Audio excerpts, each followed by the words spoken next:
Hey vinyl friends and vinyl community, it's Brian from Brian's Vinyl Records, and today I'm coming at you with a video. This is part of a contest for the Dots and Loops records, and this is going to be a contest called I Like It. The rules of the contest are simple. An album or albums that you like that maybe some people would frown at, or maybe it's not cool to have in your record collection, things like that. And boy, have I pulled a stack of good ones here for you today. I will start off by saying that none of these records am I embarrassed to own in one bit, but I know there are some people who would probably think different. So stick around and we'll get right to it.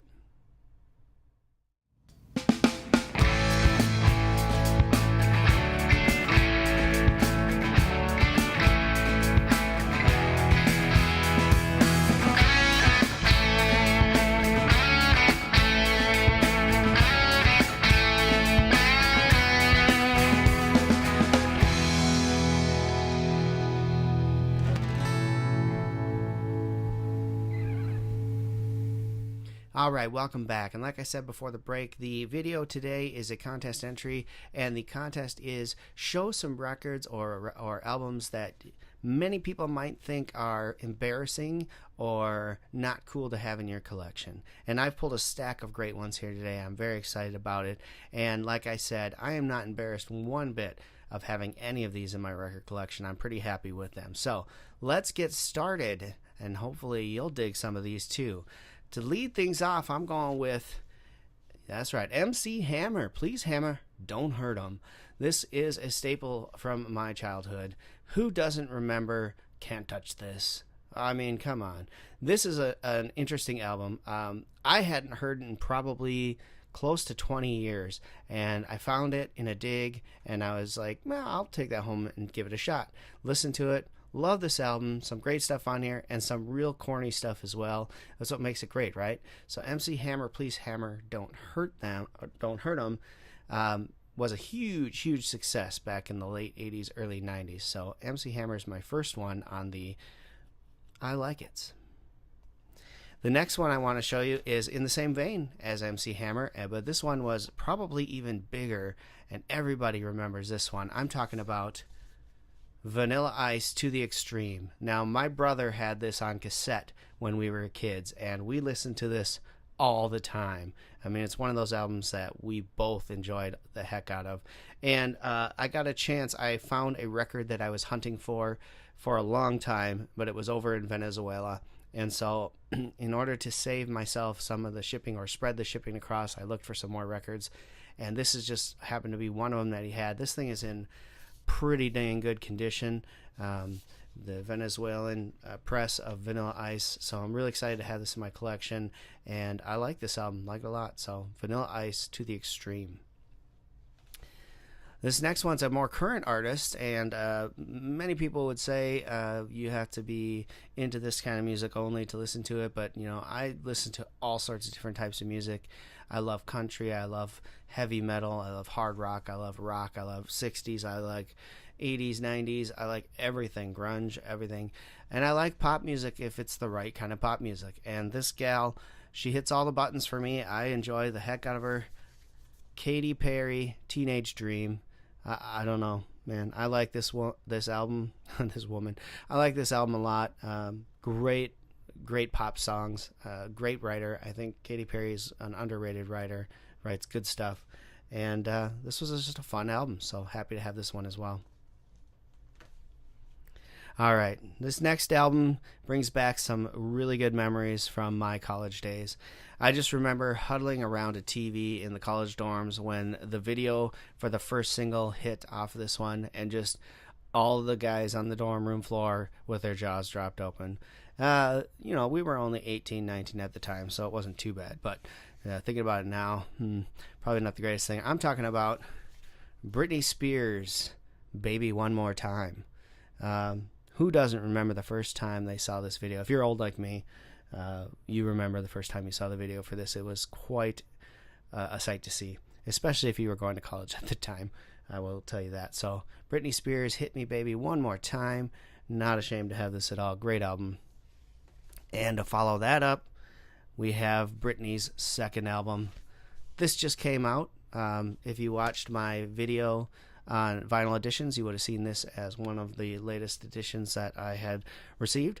So really excited to have this. Urban Outfitters is releasing, it looks like, her whole catalog on vinyl one at a time, and this is the latest to come out. The next one will be the third album, Britney, is coming out in the end of this month, so you'll see that one in my collection as well. Britney Spears, Oops, I Did It Again.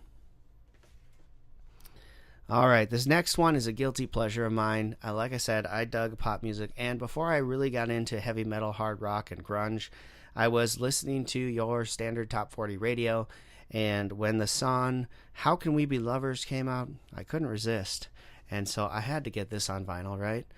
Michael Bolton's Soul Provider. Oh my. How Can We Be Lovers, Soul Provider, great tunes. I liked Michael Bolton, so here we go. Michael Bolton, Soul Provider. The next one is an early 80s album, and it had a massive hit on it. In fact, it was the title track. This is Air Supply, Lost in Love. Great 80s music, very elevator music, but I enjoy the heck out of it, so I had to pick this up. I think it cost me about $2, so I didn't pay an arm or leg for it, and it's actually a really fantastic album, and especially if you're into 80s pop, 80s music like that. Good stuff. Air Supply, Lost in Love. This next one, oh man, this lady was all over MTV when she was out, first came out, and everybody knows her now because of American Idol. Paula Abdul, Forever Your Girl. Gotta have this in your collection, guys. I mean, straight up now tell me. Forever Your Girl. Cold Hearted Snake. Opposites Attract. Just fantastic album. Love that late 80s, early 90s pop music. And so this is definitely my collection. All right, and we're going to finish this video off with probably my most embarrassing albums to have in my collection, but I'm not embarrassed by them. I actually really enjoy them, and these are memories for me because back in the old days, I probably would say I was in 5th, 6th grade-ish, maybe 7th grade-ish at the time. My brother, myself, and my cousin, both of whom have sadly passed on, would sit and we would watch the videos for these guys, and we would pretend we were each one of those guys, and we would sing our hearts out of these videos. It was not cool for a dude to like this band when I was that age, and we had to be closet fans. We couldn't admit that we were fans of this band because you would get railed on. The New Kids on the Block. I have a soft spot in my heart for the New Kids on the Block, and I can't deny it. Christmas album here. This one's for the children. Fantastic song. And this is their debut album from, I believe it was 1986. This is just their straight up New Kids on the Block. I hope, a copy of Hangin' Tough coming in, which means all I need to do is find Step by Step on vinyl, and I'll have the whole collection from my youth. That one's hard to find, believe it or not, especially at a decent price. So if anyone has Step by Step and they don't want to keep it, let me know. I'm looking for Step by Step by the New Kids. So there you go. Those are my records that I like, and I'm not ashamed to like them. So tell me what your records are that you like that maybe people think are embarrassing to have in their collection. Check out Dots and Loops Records and Film. They're doing this contest. I'll link them in the description below so you can join the contest as well. I believe the prize is $100 Canadian Amazon gift card plus an album. So not bad. Check it out. Check out some of the other great videos from the vinyl community as well in this thread. It's a fun contest, man. Like I said, I don't do a lot of contests, but when they tickle my fancy like this one did, I got to jump aboard. So thanks, Dan at Dots and Loops Records, for running this contest, and good luck to all the people who enter. So thanks for watching. If you enjoyed the video, please go ahead and click that subscribe button below and leave us a comment. Tell me what your likable albums are that many people may look down upon. I think I showed a fair amount of good ones here. So glad you watched. Thanks for watching. And until next time, keep spinning, vinyl friends.